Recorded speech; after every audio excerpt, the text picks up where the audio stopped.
Coming into New York City from the north, off the New England Thruway, Oliver driving as usual. Tireless, relaxed, his window half open, long blonde hair whipping in the chilly breeze. Timothy slouched beside him, asleep. The second day of our Easter vacation, the trees still bare, ugly driblets of blackened snow banked in dirty heaps by the roadside. In Arizona, there wouldn't be any dead snow around. Ned sat next to me in the back seat, scribbling notes, filling up page after page of his ragged spiral notebook with his left-handed scrawl. Demonic glitter in his dark little eyes. Our penny anti-pansy Dostoevsky. A truck roared up behind us in the left-hand lane, past us, abruptly cut across into our lane. Hardly any clearance at all. We nearly got racked up.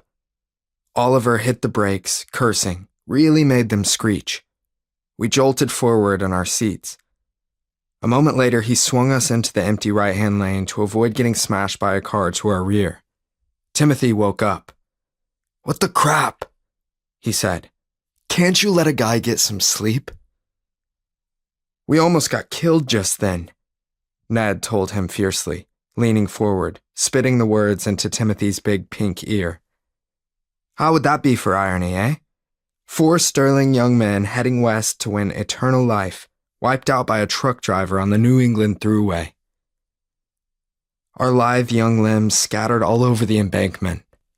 "Eternal life," Timothy said, belching. Oliver laughed.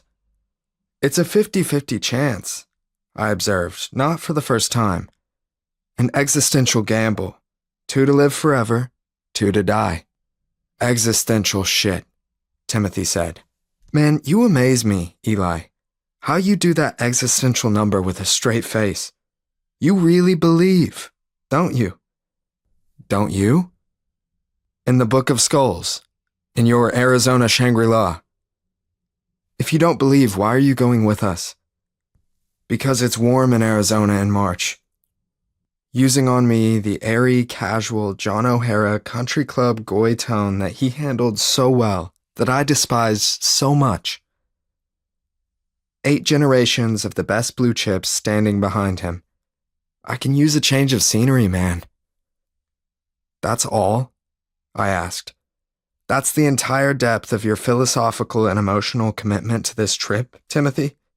You're putting me on. God knows why you feel you have to act blasé and cool even when something like this is involved. That mainline drawl of yours, the aristocratic implication that commitment, any sort of commitment, is somehow grubby and unseemly, that it—" "Please don't harangue me now," Timothy said. "I'm not in the mood for ethnic analysis. Rather weary, in fact." He said it politely, disengaging from the conversation with the tiresomely intense Jew boy in his most amiably waspish way.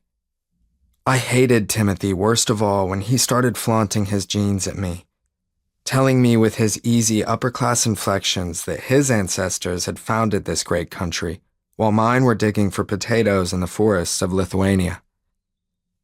He said, "I'm going to go back to sleep." To Oliver, he said, "Watch the fucking road a little better, will you? And wake me up when we get to 67th Street.